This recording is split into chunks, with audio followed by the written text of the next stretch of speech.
we need strong security and privacy, and it's not just because of law enforcement access. I mean, that's how bad guys get into our phone. If the police showed up at your front door and said, "Guy, we're really worried. There's a lot of break-ins in the neighborhood. So what we want you to do is to leave your back door open so that if the burglars break in, we can catch them easily because we don't want to have to bound down your front door in order to do it." Like, you'd look at them and tell them they were crazy. But when that's happening in the context of digital devices where it's a little more abstract and they use language to obscure what they're doing, like, this gets put forward as if it's like, oh, law enforcement absolutely needs this. It's crazy, and it's bad for all of us.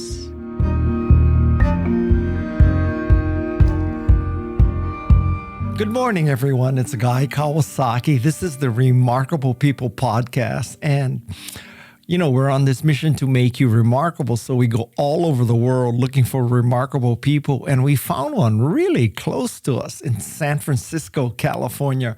Her name is Cindy Cohn, and she's the executive director of the Electronic Frontier Foundation.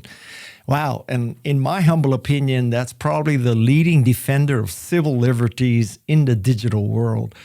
She has led this great case of Bernstein versus Department of Justice, which established that software programming is protected speech under the First Amendment. She was named as one of the 100 most influential lawyers in America. That's saying a lot, Cindy. And the National Law Journal named her one of 100 most influential lawyers in America. And I love this quote about Cindy, man. I hope somebody says something like this about me someday. The quote is, "If Big Brother is watching, he better watch out for Cindy Cohn." Oh, my God. I mean, what a great quote, Cindy. So I got to go back in your history. I noticed something doing research about you. So you got your law degree in 1989 or 1990, right? Yes. And then in a mere 4 years, you were lead counsel for Bernstein versus Department of Justice. How did you get to that position in a mere 4 years? Well, I kind of fell into it. To be honest, you got to remember, 1989, 1990 to 1994, there was no World Wide Web. Technology was, being done mainly by, people who had high technical skills out of universities and research institutions. And I happened to meet some of them. And one of them was EFF's founder, John Gilmore. And I literally met him at a party in Haight-Ashbury. And we became friends. And I, for a while, I dated one of his friends. And he was, putting EFF together, the Electronic Frontier Foundation. So a couple years later, he called me up and he said, do you know how to do a lawsuit? And I, just a couple years out of law school, really not the right person for this, said, sure, I know how to do a lawsuit. He said, good, because we've got this guy and he wrote a computer program and he wants to publish it on the internet. And he's been told that if he does, he could go to jail as an arms dealer. And I said, well, what does it do? Does it blow things up? And he said, no, it keeps things secret. And I said, well, that sounds like a problem and a First Amendment problem at that. And he said, I think so too. Will you take the case? And I said, yes. I had never been online.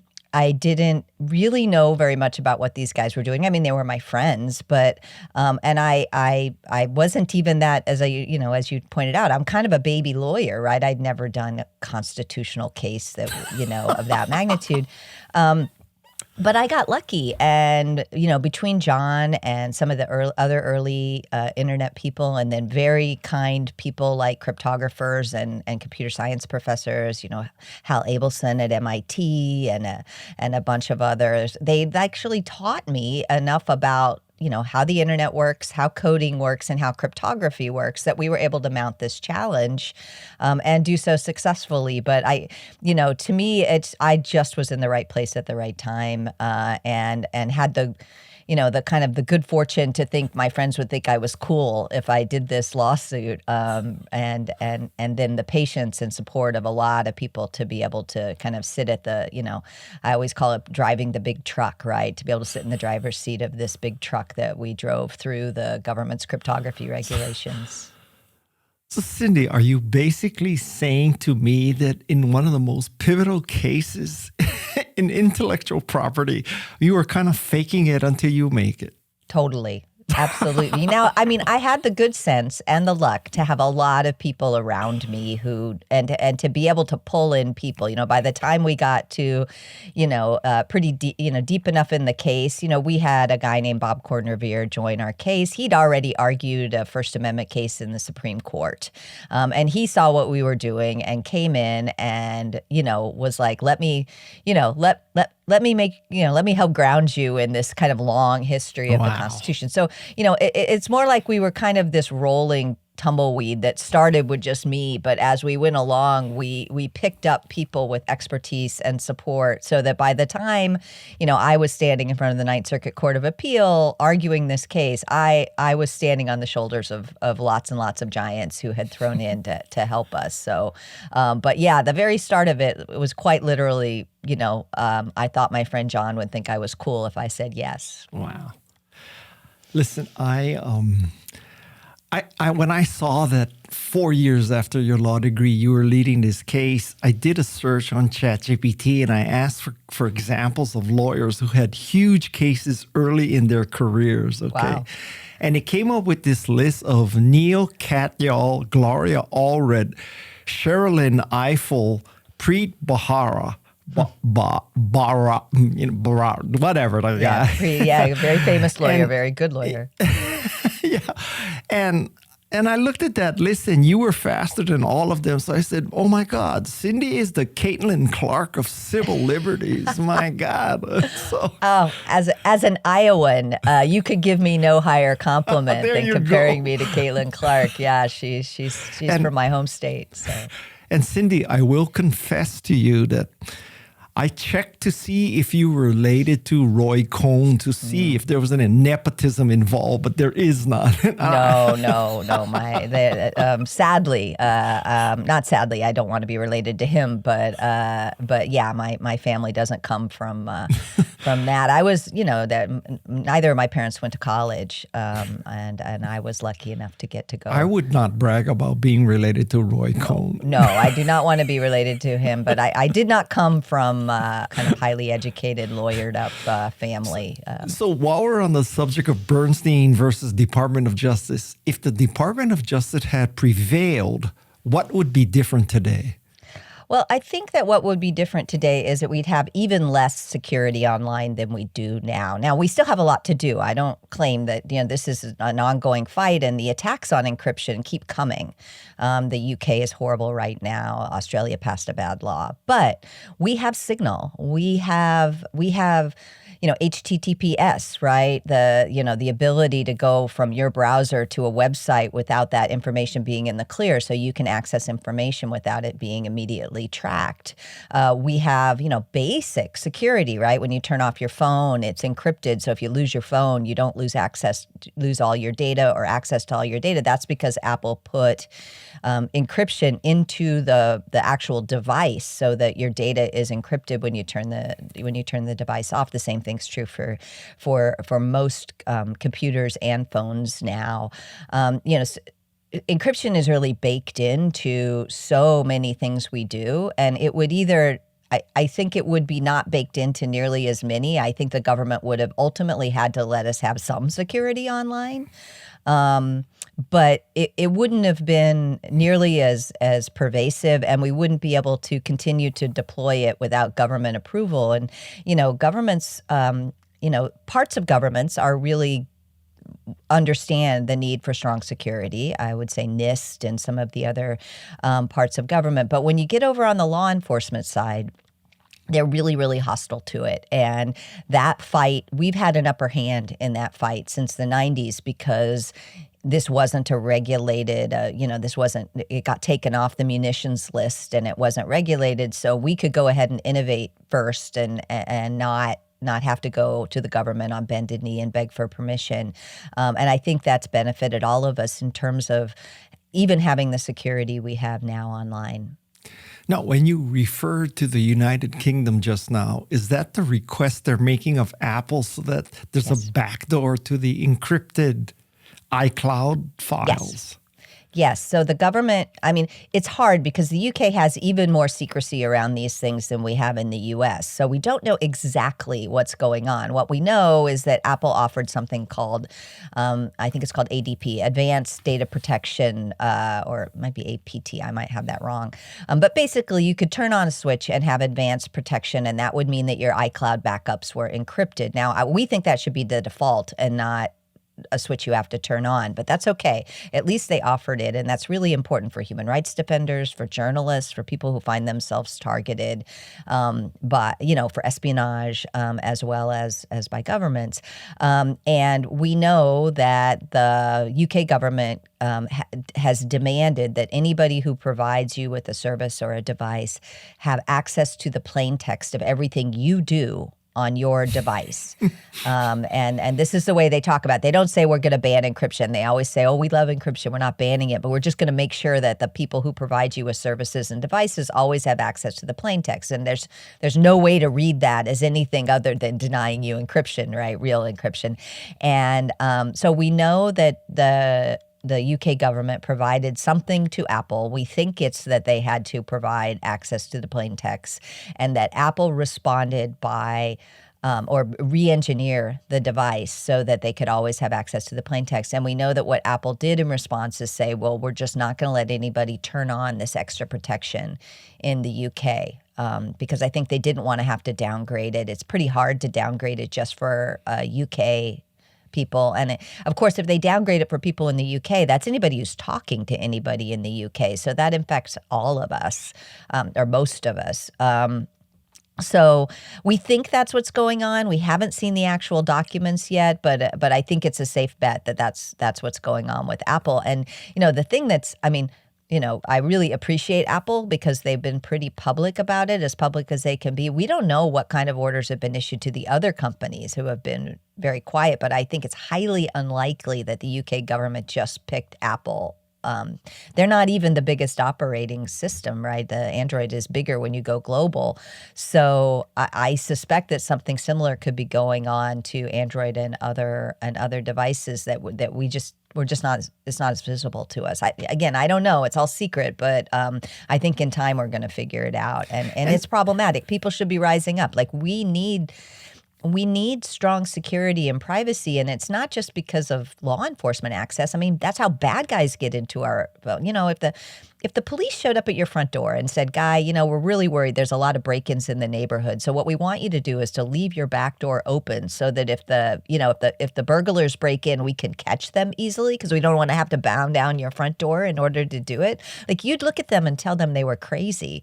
But when that's happening in the context of digital devices where it's a little more abstract and they use language to obscure what they're doing, like this gets put forward as if it's like, oh, law enforcement absolutely needs this. It's crazy, and it's bad for all of us. Wow. So if Apple were to agree with the UK, then logically the FBI in America would say, well, you did it for the UK, you should do it for us. And then none of us have encryption anymore. That's correct.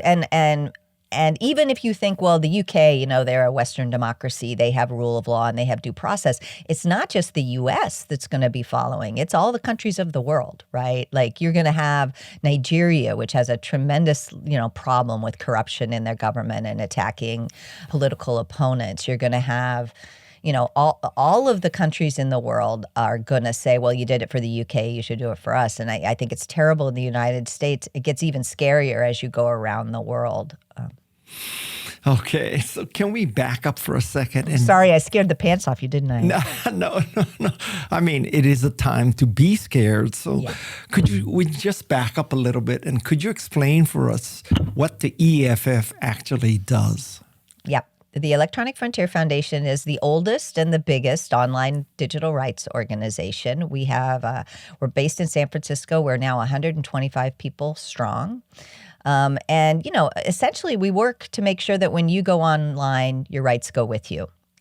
So we are a civil liberties organization. We're focused on law and rights as they relate to digital technologies, and we really center ourselves on the users of technology. So making sure that the users of technologies have a voice and are protected as we're moving forward. Now, our tools we're a lot of lawyers. I think that's still my biggest team. We do impact litigation, so we take cases like my Bernstein case to try to set the law, especially constitutional law, because that's the province of the courts in the right place to protect users.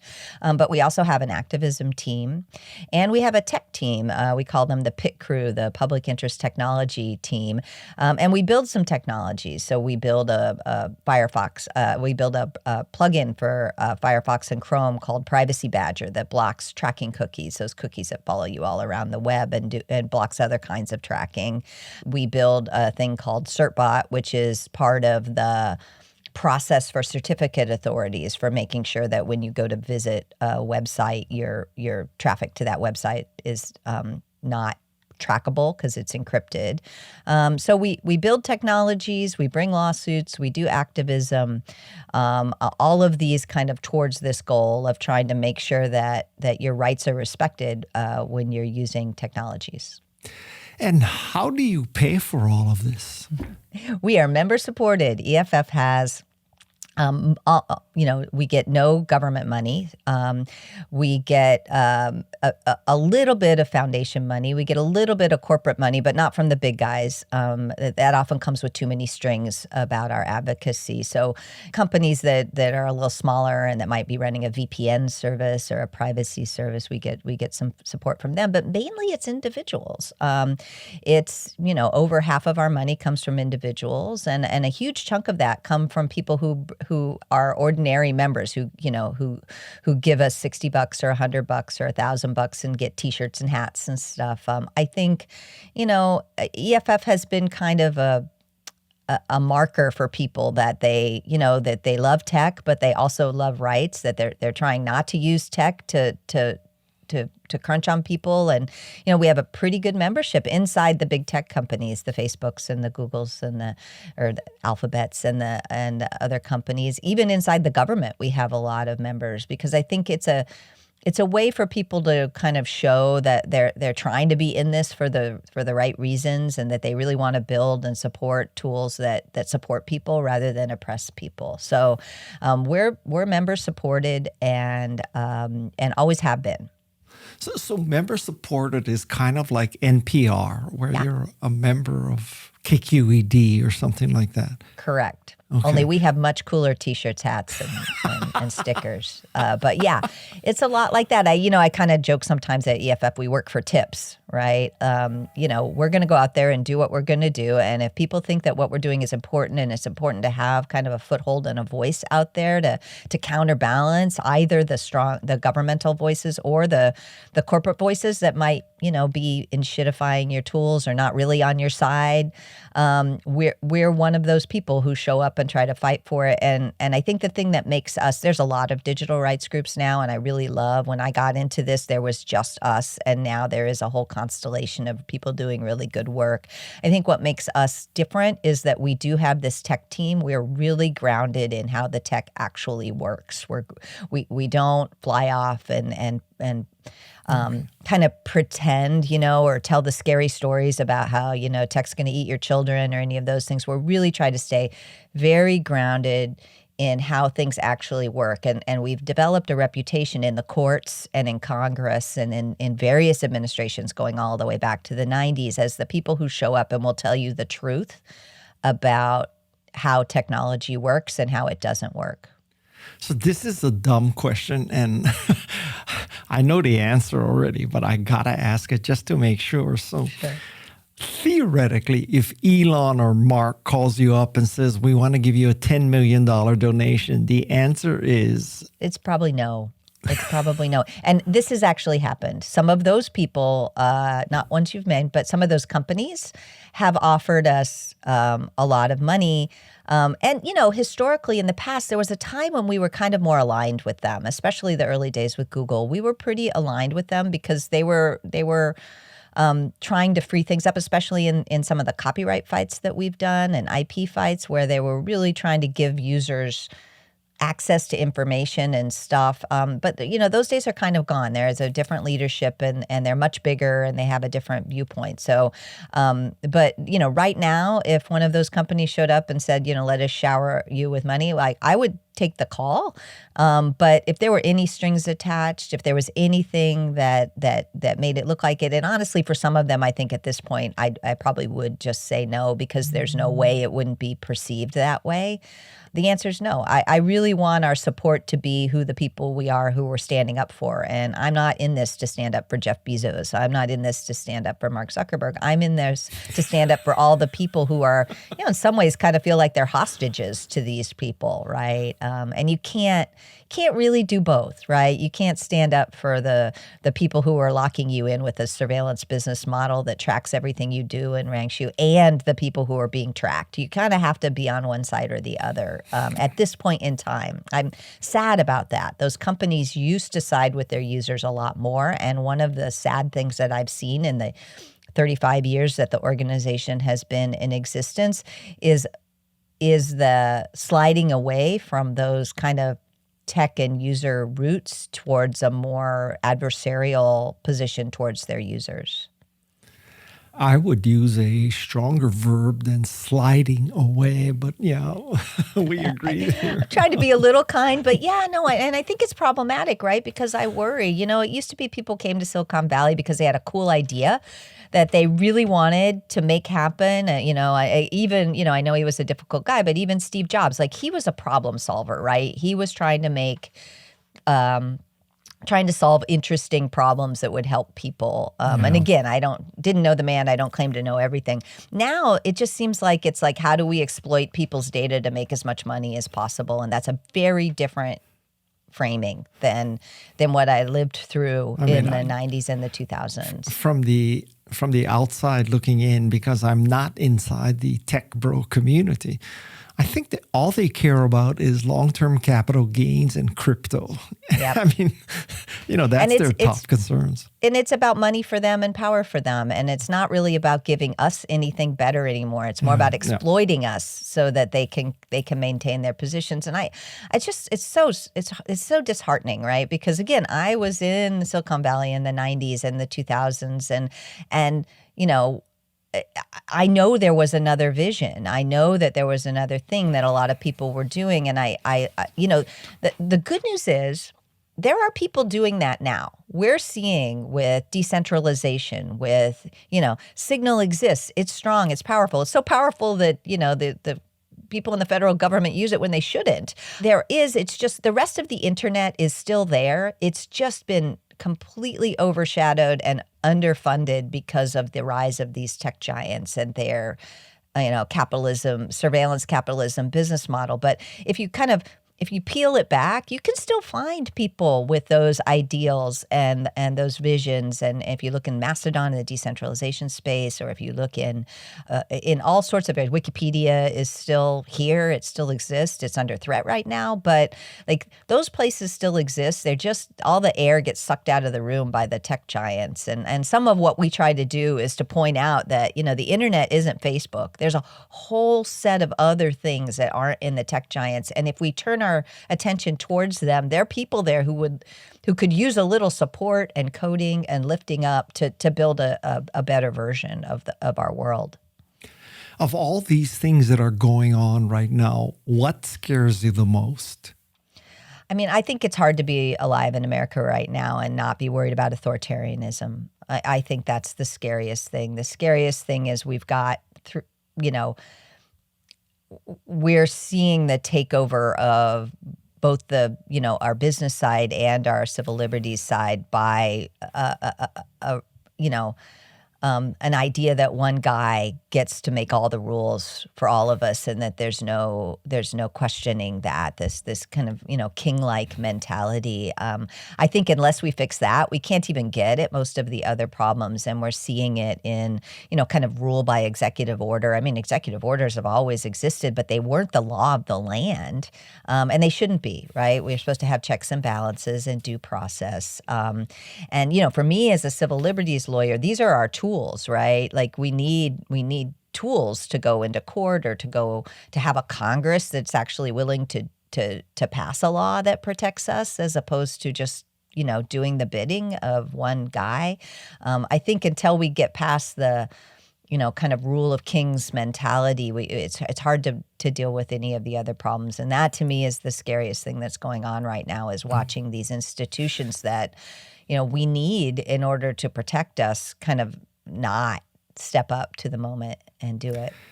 You mentioned Signal several times now, so obviously you must use Signal, but I have some really tactical questions to ask you about Signal from someone who is so, right in the middle of this, okay? Yeah. So first of all, what time period is your default disappearing messages set to? Well, it depends on the conversation. I usually try to set it for a week, but if it's something where we're planning something over a longer time, I will sometimes keep it longer than that.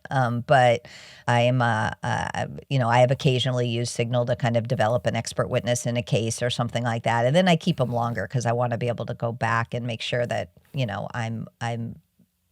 my memory isn't so great, but and different things have different needs. So, what happens if a Department of Justice lawyer says to you that you have Signal set to automatic disappearing messages, and that's spoilage? You are destroying evidence.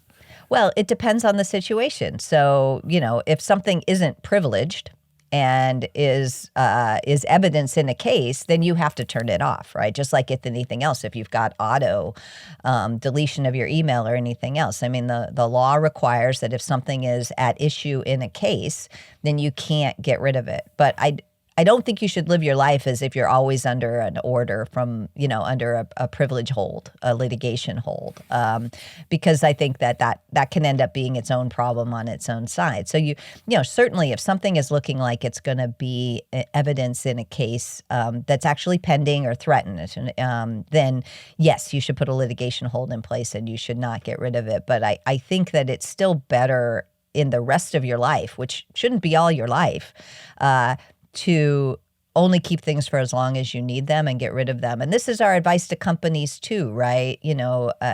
People shouldn't be just gathering up data and keeping it in case it might be helpful someday. That way lies a lot of problems.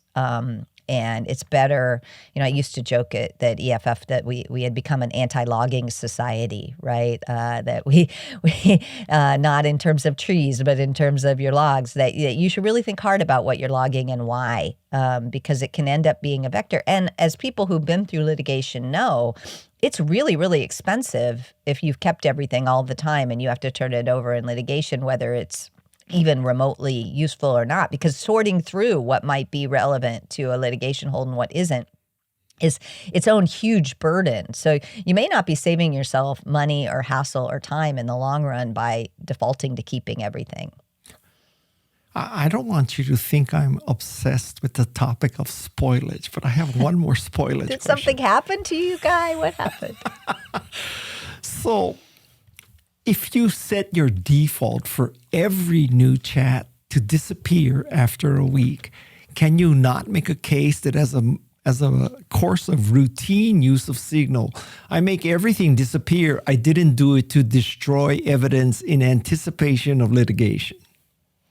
So this is not legal advice. I am not your lawyer, but yes, but once you have a clear indication that litigation is coming, whether that's because you've gotten a demand letter or you're in negotiations with someone, somebody showed up, or you kind of reasonably know it's coming, and that can be a little vague at times, but the courts will generally think very specifically, like, If you're going back and forth saying, well, we know we're going to get sued for this, but I think we can defend it, that's the time you ought to turn your little light on. And certainly once you get a demand letter, then a good lawyer will send out what's called a litigation hold letter to your entire organization, and say anything that's about this dispute, we need to stop getting rid of it, and we need to start keeping it. So yes, putting in an automatic thing that gets rid of communications and stuff that you don't need is useful, and it can help protect you that it is your automatic thing. But you can't then pretend like you don't know litigation is coming. Once you know litigation is coming, you need to change course for stuff that's related to that. Okay. 2 more tactical questions. Okay. Because, this is a rare opportunity to speak to an expert like this. So I know that you must probably not use biometric authentication for your phone, not your fingerprint or your face, right? No, I do. You do? Yeah. Okay, so explain that to me, because it seems to me that, not that I am a lawyer, but it seems to me that under the Fifth Amendment, if they cannot compel you to give them their passcode, but they can compel your fingerprint or face. So isn't it better to use a passcode instead of your face or fingerprint? Well, I think if you're at risk of being arrested, then that's important. I think if you're going through a border, if you're maybe going to a protest, if you're engaged in something where you think law enforcement is likely to stop you, then you're right. You should turn off the biometrics, and you're exactly right. The Fifth Amendment, for what I think are some pretty dumb reasons, actually, it distinguishes between putting in a password or showing your face for purposes of the Fifth Amendment. And honestly, I think that whole case law is pretty stupid, right? I mean, I think that the Constitution should reflect how people live and not have this, did it require the contents of your mind or not kind of analysis. But whatever, that's where we are with the Fifth Amendment right now. So you're right. I just think that asking people to do so yes, if you think something's coming, then that's a really good idea. But, the rest of your life, people can't follow ridiculous instructions. I want technology that makes my life better, that makes it easier. And so does everybody else. So, everybody needs to do, so what security people call this is threat modeling. Right? You need to figure out who you are, what are you doing in the world, and what's your threat model, and make your security based on that. EFF has something called surveillance self-defense, ssd.eff.org or eff.ssd.org. So look for surveillance self-defense, and we have playlists based on who you are and what you're thinking about. So if you're a journalist or you're a human rights defender, you're attending a protest, you're helping people who might be seeking abortions in America today, you have to worry about that. Then you might have a different set of things you do to protect yourself than people who aren't at risk. And so I think everybody has to do their own analysis. For me, most of the time walking around, I'm pretty unlikely to be picked up by the cops in the street and asked to, have my phone seized. If you're really worried, you can do that. And there are times and places where I make sure my phone is off or that I've turned those biometrics off. There are other times and places in my life where I just want to be able to, open it up and look at maps and make sure I'm not lost. And I really don't want to have to fumble with putting in a password. So everybody has to make those decisions for themselves. And we have tools to help people make them intelligently. But Cindy, okay, so what I find almost incredulous is you are the executive director of EFF, and you're saying that you feel pretty comfortable walking around with your face or fingerprint opening up your phone. As the executive director of the EFF, you're saying that. I am astounded. Well, I think that everybody has to make these decisions for themselves. I love technology, right? I mean, look, if I was the most paranoid person, I wouldn't be carrying around a smartphone, right? I mean, if you're going to take this to the end of what makes you absolutely the safest in every situation, I don't know why you would carry around a beacon that's tracking you all the time in the first place. But we all have to make these trade-offs. And I would not say that my trade-offs are the ones that other people should make. I have this interesting position where, right now we're suing DOJ. EFF is suing DOJ under the Privacy Act for access to the Office of Personnel Management records. Now, in some ways, that that may make me worried that at some point, the Trump administration doesn't think lawyers are off limits for purposes of targeting them.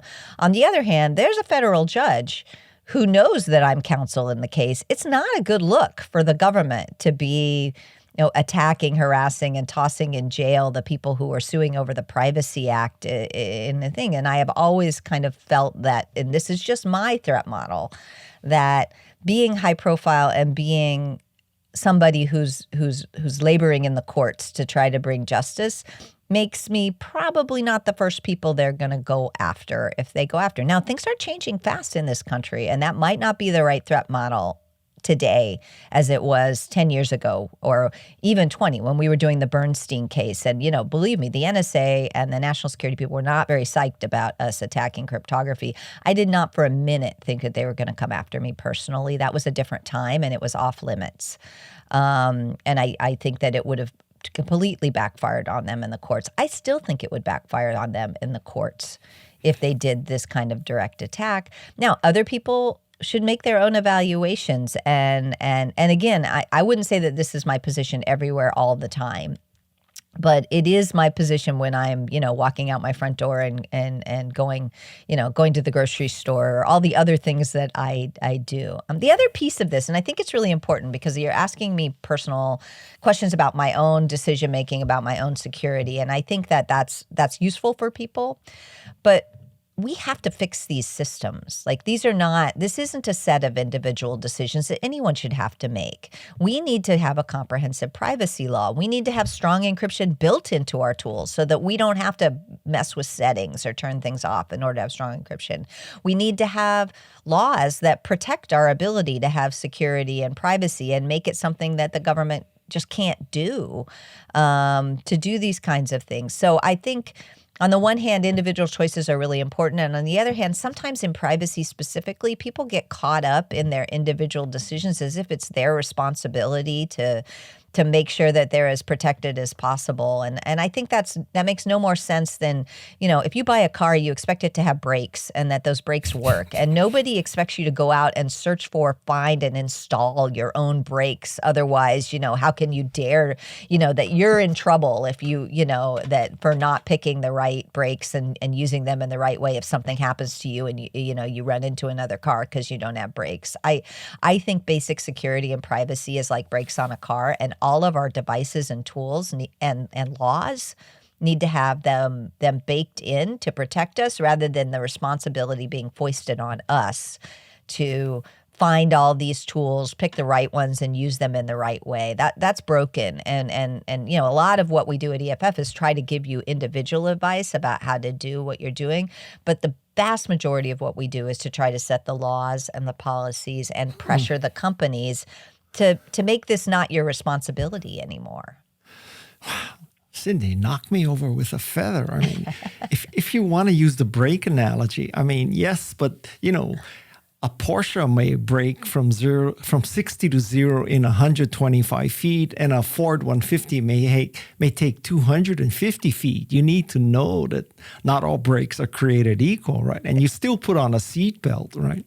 Yeah, absolutely. All of those things are important. You don't have zero responsibility, but we have a regulatory system that says, brakes must be within these normal tolerances, right? Same thing. We need a Privacy Act. The Privacy Act isn't going to say, it's not going to be a one-size-fits-all thing. It shouldn't be that. That would hurt innovation. But it should set the boundaries. You can't put something out on the marketplace that spies so dramatically on your customers that they can't possibly turn it off. They can't possibly control it. They have no agency about that, right? And I think of it again like the way a good regulation will set the tolerances of what can go out there. So yeah, you might have much better brakes on a car that has a much bigger engine, but there is an outer boundary, right? You can't have no brakes on a car. You can't have brakes that are completely, and regulation does some of that. Consumers do some of that by Consumer Reports or other things telling people, watch out, this car doesn't have very good brakes. You got to have a mix of markets and, kind of smart regulation. I'm not a big fan of regulation. I think it can be very bad and it can help prop up oligarchies and monopolies. But smart regulation, my classic example of this is when, there's a decision by the FCC that said that, you had to be able, the phone companies were saying you could only plug their phones into the wall. And the FCC said, no, you have to let people plug modems into the wall. And that's how we got the home internet revolution. That's smart regulation, right? That's regulation that is not only creating the outer tolerances of what we can accept, but also making sure that there's a competitive and other options for people within that space. So are you saying that, are you trying to convince your friends and family to use Signal instead of, WhatsApp, or you think it's irrelevant for most people? I think WhatsApp uses the same security, it's the same encryption under the hood as Signal. So I don't think WhatsApp's a bad choice in terms of end-to-end encryption. What I don't like about WhatsApp is because it's a Facebook property, they know who you're talking to. Even if they don't know what you're saying. And so on that measure, Signal is better because Signal doesn't, is designed not to know who you're talking to at the level that WhatsApp is and is trying to monetize. But as a matter of encryption, WhatsApp's not a bad choice. But Facebook Messenger, for instance, is not end-to-end encrypted. I think they're fixing that, but it was not end-to-end encrypted. And let me tell you the consequences of that. So there's a woman and her daughter in Nebraska who are both in jail right now. And they're in jail because they used Facebook Messenger to talk to each other about the daughter needing an abortion. And that's illegal in Nebraska. And as a result of Facebook having the plain text of that communication, because it was not end-to-end encrypted, and Facebook got a warrant that required them to turn over the copy of the communications that it has, because it's a centralized system. So Facebook has a copy of all those communications. Both the mother and the daughter went to jail. If that same communication had happened over Signal or probably even over WhatsApp, the mother and daughter wouldn't be in jail right now because the plain text of that conversation wouldn't have been available to law enforcement. Many more people are having to pay attention to that fact, which might not seem at all when you're just using these technologies. You're just using whatever's easiest for you. But now that we have a world in which some communications are illegal at a level that I think was not true before, say, the Dobbs decision and all of these states started passing things, there's a whole new community of people who need to understand the difference between the securities of their communication techniques than did before. Now, this was always true for people who were human rights defenders, people who are working with immigrants, people around the world who come from marginalized backgrounds have known this for a while. And now there's a whole new community of people who are starting to wake up to these differences. So yeah, it's important that people move to end-to-end encrypted services, and it's important to more people now than ever before. Cindy, I would make the case that WhatsApp, which is end-to-end encrypted, but it doesn't encrypt the metadata. Correct. And there's a lot you can figure out from metadata, right? That, sure. The mother and the daughter communicated. At this point, they contacted this abortion service, and all that. You don't know what they said, but it's kind of it's little markers on the trail, right? Yeah, no, I think you're right. And EFF has fought, we fought the NSA over metadata, right? One of the things that we learned is that the Patriot Act had a section in it called 215 that let the government demand everybody's telephone records from the telephone companies. And one of the things that we learned, and then we learned in 2006, but then everybody learned in 2013 with Mr. Snowden, is that this was actually happening, that the phone companies were handing over the metadata of our phone records. And you're exactly right that you can glean a lot from those. The reason I'm a little soft on WhatsApp, but I think it's a perfectly reasonable choice not to use them, is that it is how people around the world really use it at a level. And I'd rather not shame them for the differences between the two of it, but really kind of encourage them to come away from the things that are entirely unencrypted or that are fake encrypted. Telegram, as we've learned, while it sells itself as being encrypted, really isn't at the level that gives people protection. So in the world of secure messaging, I agree with you that Signal is more secure and a better option. I just want people to pick something that's a little more secure, even if they don't go to the maximum secure. And on that scale, especially again around the world, Signal is still so small compared to the reach of something like WhatsApp. I don't want to shame people who are using the one, even as we kind of encourage them to come to a little more. So that's more strategy than it is like hardcore security advice. But it's certainly better to use Signal, but it's better to use WhatsApp and stick them with the metadata than it is to use something that's completely in the clear. You brought up the Nebraska case, and I am familiar with the Nebraska case, and it opens up a whole nother can of worms that I never figured, which is, the narrative seems to be that if it wasn't for Facebook and them using Messenger, they wouldn't be in jail. On the other hand, the facts show that she did have an abortion after the period permitted in Nebraska, right?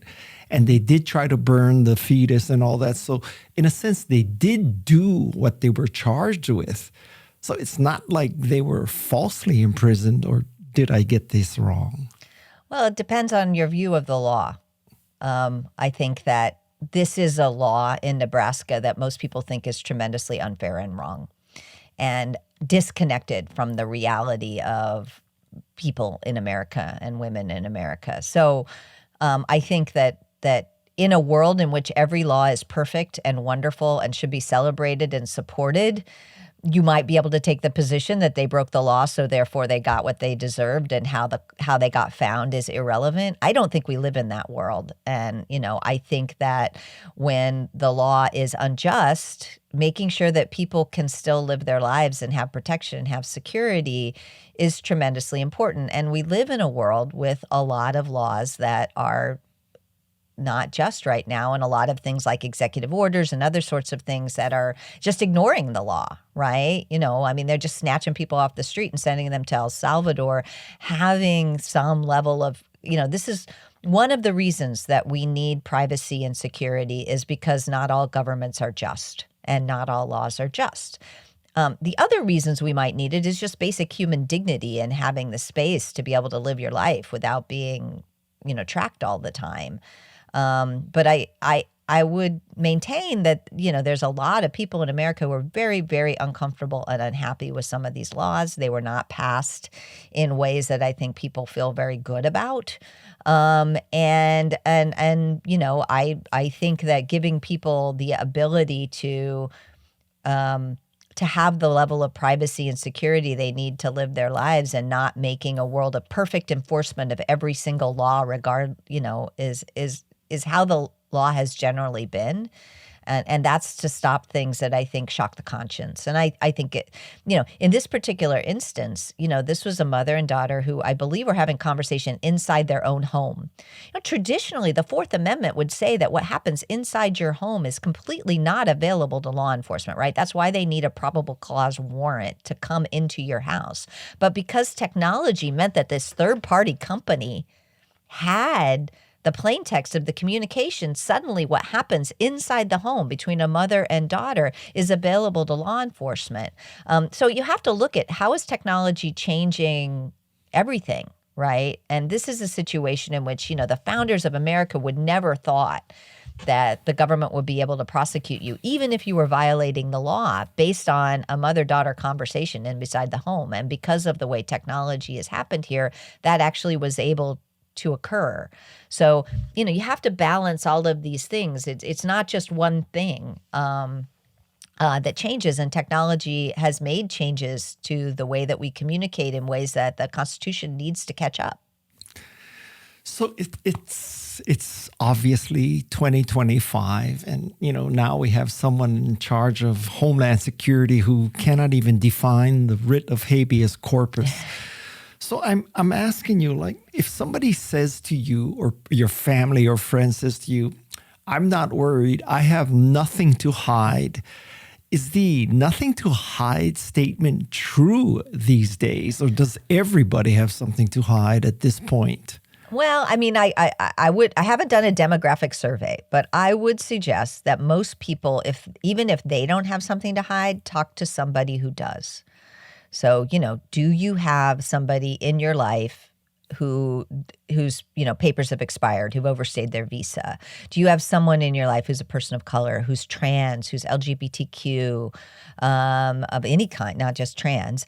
Do you have somebody in your life who's a person of color, who may think that diversity and equity are important values and have said something about that, right? It's the line over, who has something to hide is really changing. And I would argue that by the time you go through all the lists, just of the things we know, there aren't very many people who wouldn't be impacted by this. And again, this is why security and privacy are so important. I also think they're important regardless of whether you individually need them. I think that one of the problems that we have in privacy is people think about it in individual personal terms. And so they can come to the, well, I have nothing to hide kind of position. But privacy isn't just important for us for each of us. It's important for all of us.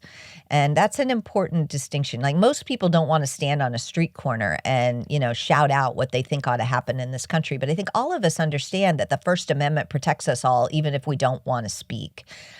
The Fourth Amendment and privacy ought to work the same way. Giving everybody the shelter of privacy means that even if you don't personally need it, somebody who you love, somebody who you know, or somebody who's going to help change the world for the better does. And I'm going to give you an example. In my lifetime, being gay in this country was very, very dangerous. Saying that gay people ought to have the right to marry, they ought to have the equal right to love who they want to love, that could get you killed. And in fact, it's still pretty dangerous, right? We're moving backwards. But there was a time in which those conversations had to happen in private. This idea that, like, maybe loving who you want to love as opposed to the traditional heterosexual thing isn't such a bad thing. Maybe we should normalize that and make that okay.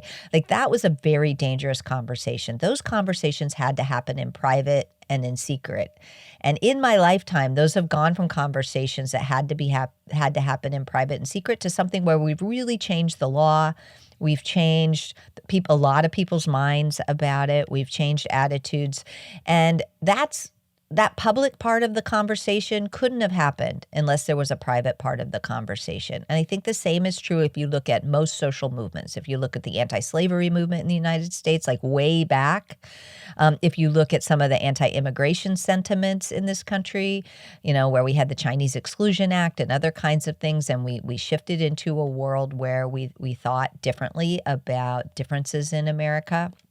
All of those changes couldn't have happened. The public part of those conversations couldn't have happened without the private part. So it may not be you.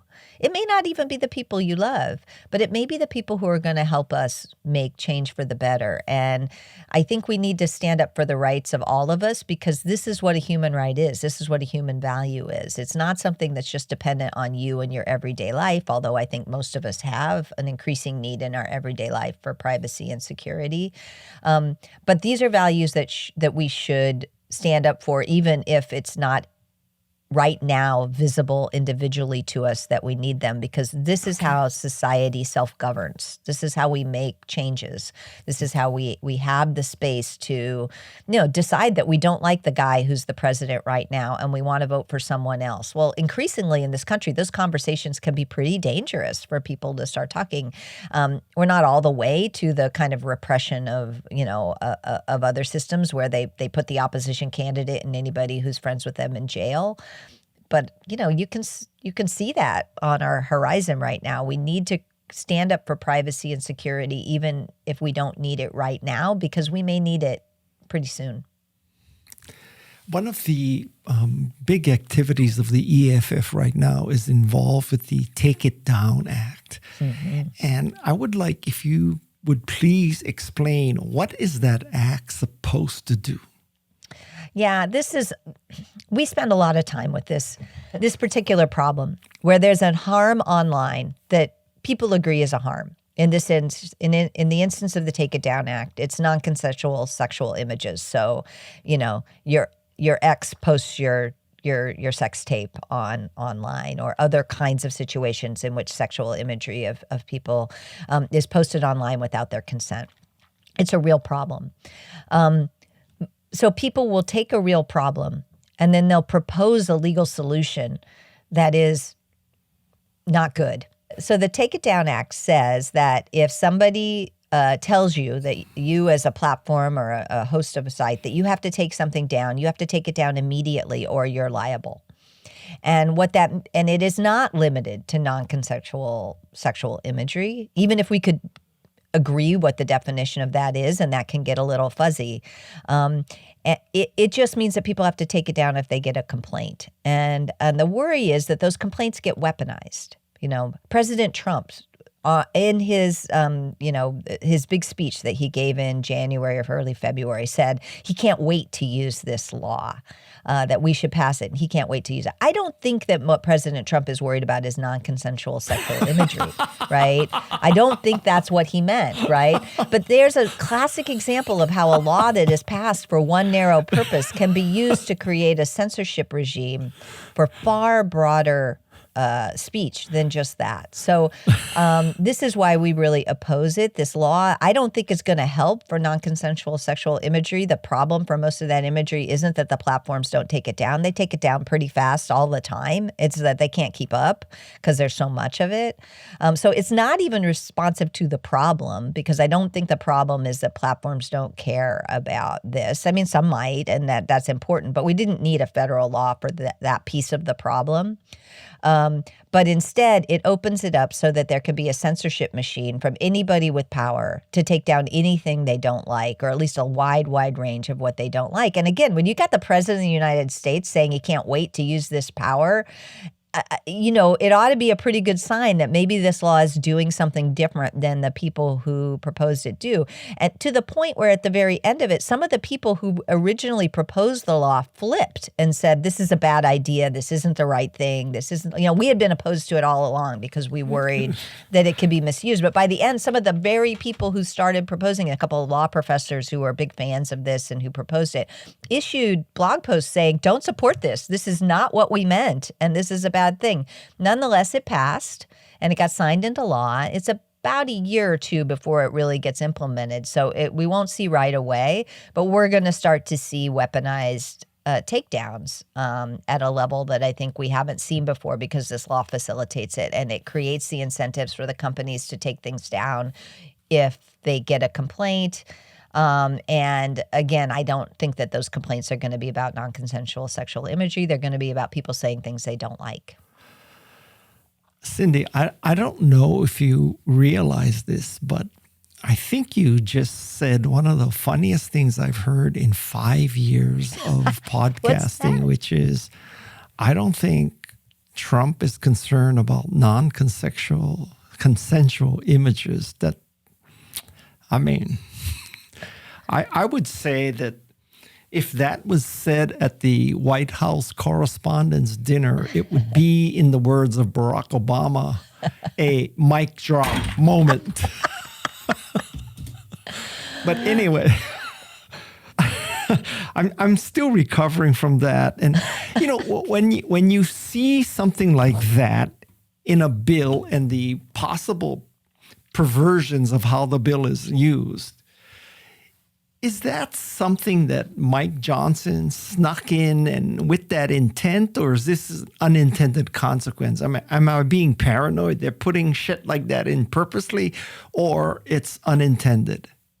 I think that it's a mix. I think for some of the people, it might be unintended. This is a bill that was sponsored by Amy Klobuchar of Minnesota, and I suspect that she's a very smart person. So, and it's not like people haven't tried to tell her. So, I don't want to give her too much credit, but I think that people come in with a pretty honest intent to try to address the harms. They're just more interested in the harms than they are in the actual impact of how things are going to work in the real world once they get passed. So some people are dishonest. I don't think that Mr. Trump is honest in his support of this, that this is, he really wants to make a stand about about non-consensual sexual imagery. Other people are cynical, and some people are well-meaning. There's another law coming along that I want to flag that has a similar problem. It's a law called KOSA. It's the Kids Online Safety Act. And again, this is trying to get at an online harm, which is, kids online and them having, access to information that could be dangerous for them. But what it's going to do is it's going to create a requirement that you provide credentials to get access to most information online. It's going to require you to show your ID at some level in order to get access to things online. This is going to age gate everything online. It's going to make it harder for people online who don't have credentials, and that's a lot of people in this country, to actually get access to the internet in any meaningful way. It's not going to stop kids from having access to stuff that they don't want to have, but it is going to age gate everything on the internet. It's going to require a lot of things. And then it's going to create these huge companies that have everybody's identity information that are going to be sitting ducks for data breaches. It's going to be the motherlode for people who want to do spying, who want to do identity theft or other sorts of things, because they're going to create this. And so I think KOSA is another one where there is a real harm of kids having access to stuff that they shouldn't have online, and that the solution that is being proposed in this law is not going to solve the problem and is going to cause a whole other set of problems. We know the things that work for kids online and having them not have access to harms, but they're a lot more expensive and require a lot more thought than simply just requiring companies to put in an age gating thing, either on your device or otherwise. So this is something where we live a lot, especially on the legislative side, which is good intention, bad idea. And it's hard because I think a lot of lawmakers really want to respond to this problem, and they just don't pay as much attention to whether the thing that they're championing is actually going to solve the problem and what the collateral impacts are. So you mean to say that the speaker and the speaker of the House and his son cannot maintain control of each other and take care of this problem? We need other ways to do this. Well, I think there are other ways to do it. And yes, I think that we need to really invest in, I don't know. I was a kid. You were a kid. Is the idea that you had to show an ID, was that a thing that actually kept you out of anything that you really wanted to have access to? No. So why do we think that's going to work online where it's even harder, right? It's not like, it's not like fake credentials were just made up yesterday, right? Like, I just don't think that that's really going to be the way to do it. And it, again, if it caused no collateral problems at all, then okay, whatever, let's give it a try. But it's going to cause a lot of collateral problems, and those problems are going to fall on the people who otherwise don't have resources. Isn't Australia already doing this? Is it causing problems there? Yeah, I haven't seen the research yet. Australia's doing a version of it. They're also doing a version of blocking encryption. And I haven't seen the research yet, but I would be shocked if it was actually having a significant impact. I mean, we know that it's a mix for kids online, right? We know that there's a certain percentage of kids who have a hard time online and react badly. There's another percentage of kids, and I want to be clear about this. This is LGBTQ kids. It's kids from marginalized backgrounds, kids who don't fit in where they're growing up, for whom having access to information on the internet is literally a lifeline. EFF did a survey, and it's convenience data. It's who filled out our survey, but we asked kids to tell us, what's their experience online and how has it helped them? And we had so many. You should read these. They're on the website. Heartwarming and terrible testimonials from people who said, kids who said, if it weren't for my online community, I would have killed myself by now, because nobody in my house or in my community understands what it's like to be, LGBTQ, genderqueer.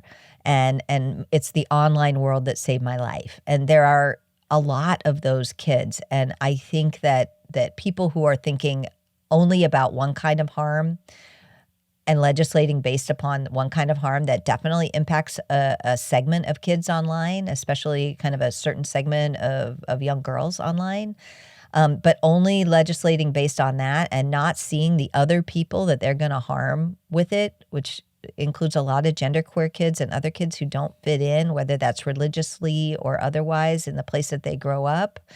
Like that's just bad legislation. We have to save all the kids, not just some of them. But maybe they want to harm those kids. Well, this is one of the things, that the Republicans have been pretty clear about. Marsha Blackburn's been very clear about. Like when they talk about online harms for kids in a segment of the conservative side, they mean kids shouldn't have access to information about this.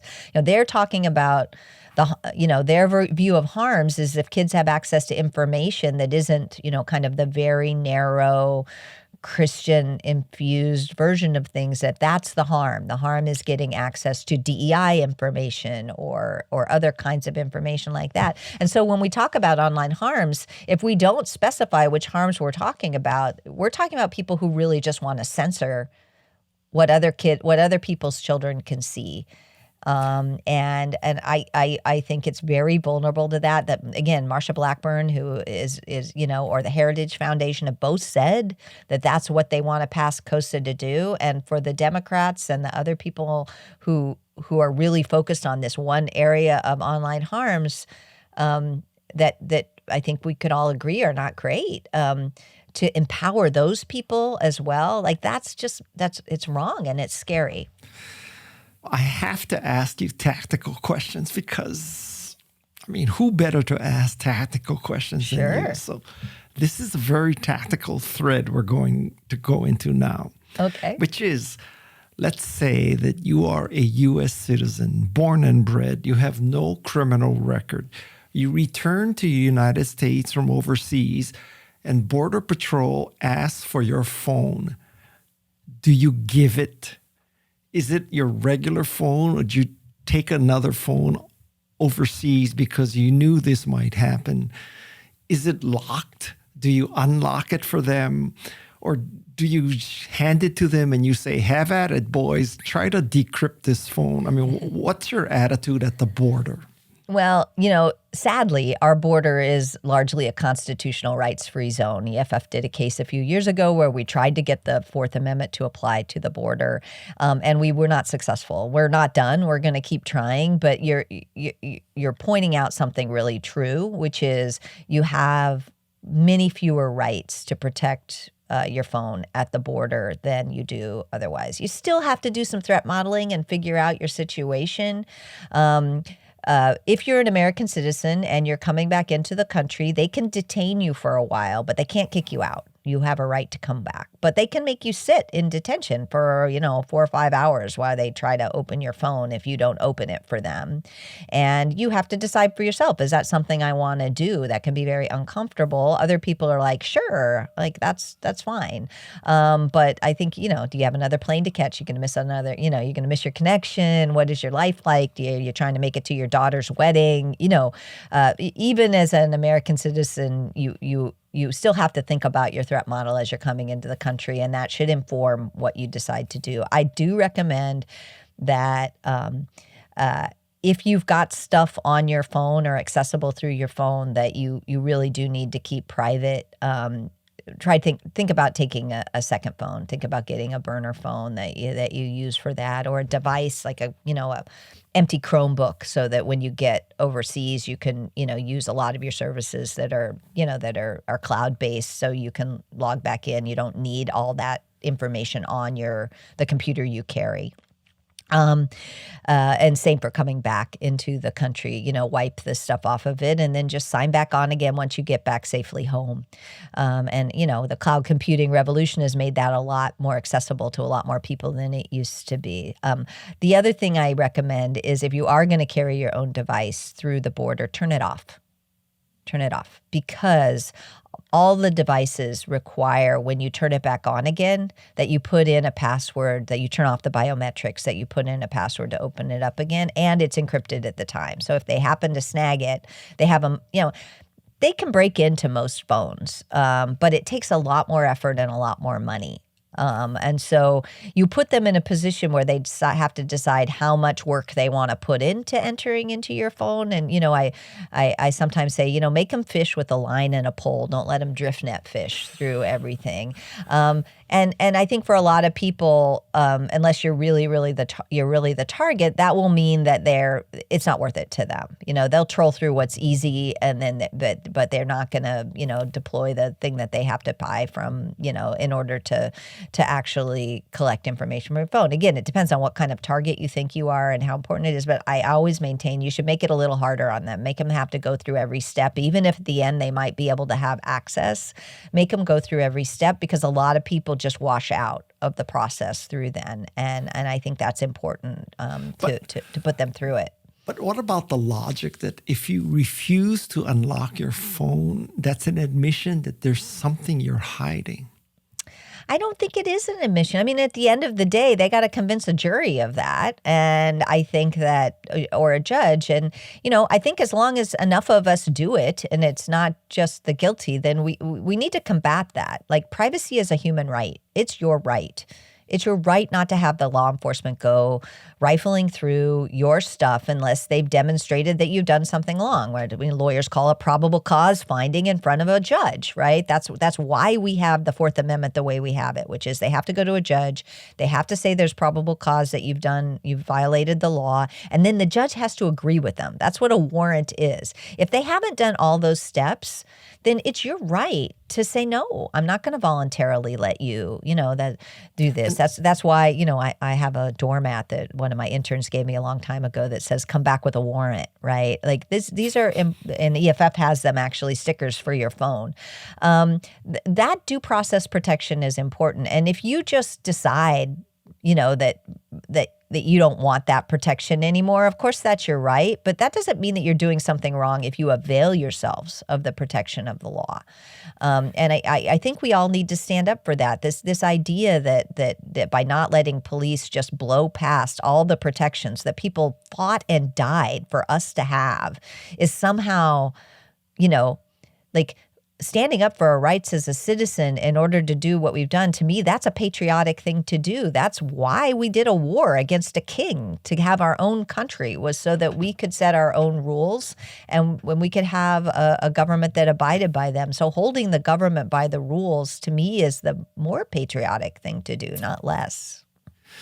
A few seconds ago, you used the phrase, stuff that you might want to hide. But what is the definition of that? Like, I would think that on almost anybody's phone, you could find a place where you said, these tariffs are stupid, it's going to ruin our economy. Are we at a point where, oh my God, what if the Border Patrol saw me say that on social media because they, opened up my phone? Am I going to be deported or something? I mean, yeah. Where are we on that?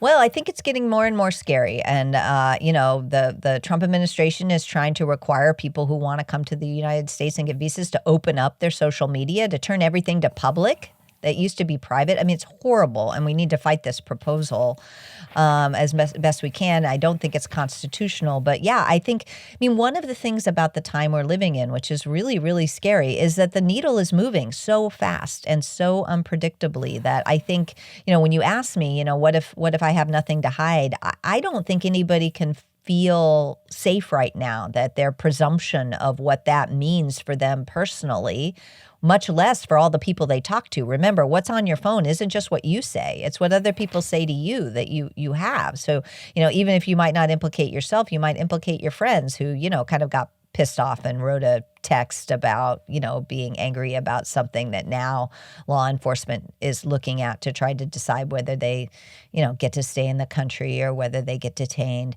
So, we often say privacy is a team sport. The other thing people have to remember is it's not just them. They have information about all the people who they communicate with, who they love, who they follow.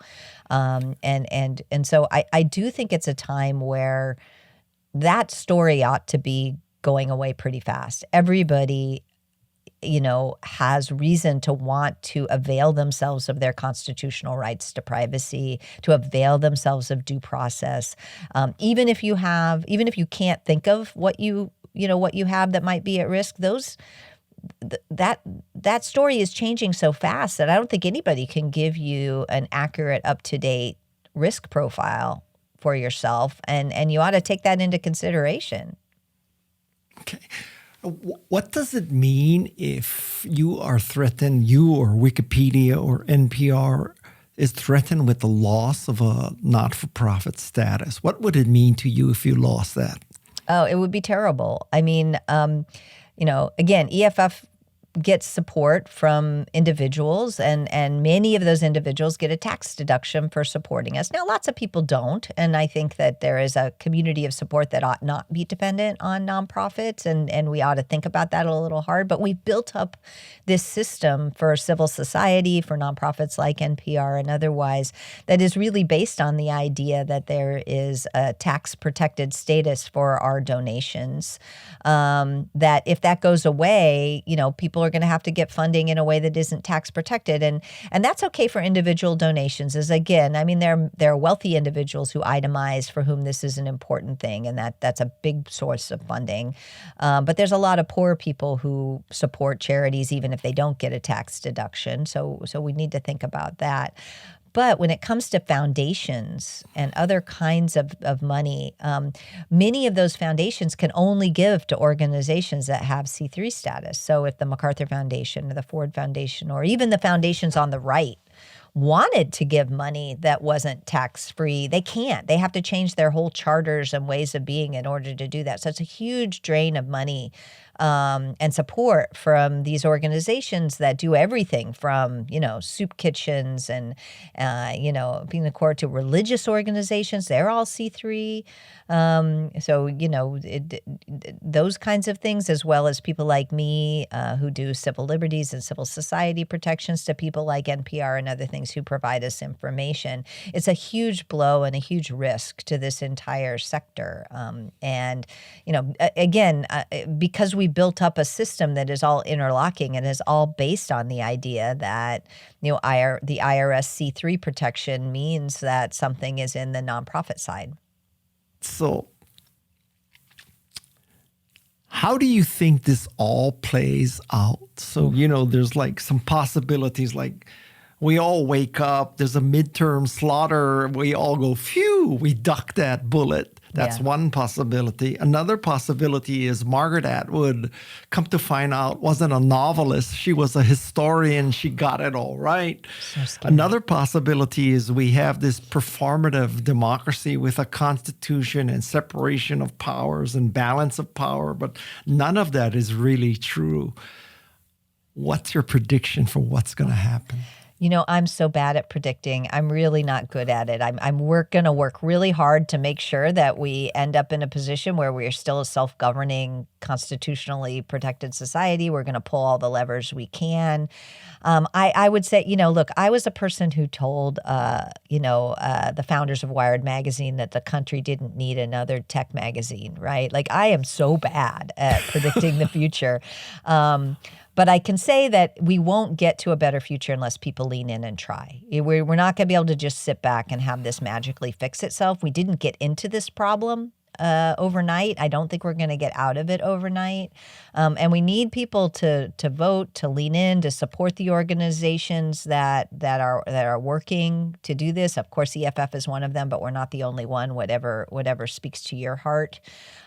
We need people to show up. I think we don't have an armchair democracy anymore. We need people to show up, to make their voices heard, because without that, we will definitely lose. Sometimes people ask me, well, are we just going to lose no matter what? And I'm like, well, we could lose today, or we could fight and lose in the future. And those are the only two choices. Because if you just sit back, it's not going to get better magically. So I think people need to lean in. They need to engage. They need to find what speaks to their heart and really show up for it. I hope for some people that's EFF, because I think we do show up, and we have done it for 35 years, and we know how to push right now. But if that's not the thing, find the thing that works for you, because we are not going to get out of this by just sitting back and magically thinking things are going to get better. Tech's not going to solve this all on its own. Tech needs people who are willing to step in and make sure that our tech and our world support us rather than suppress us.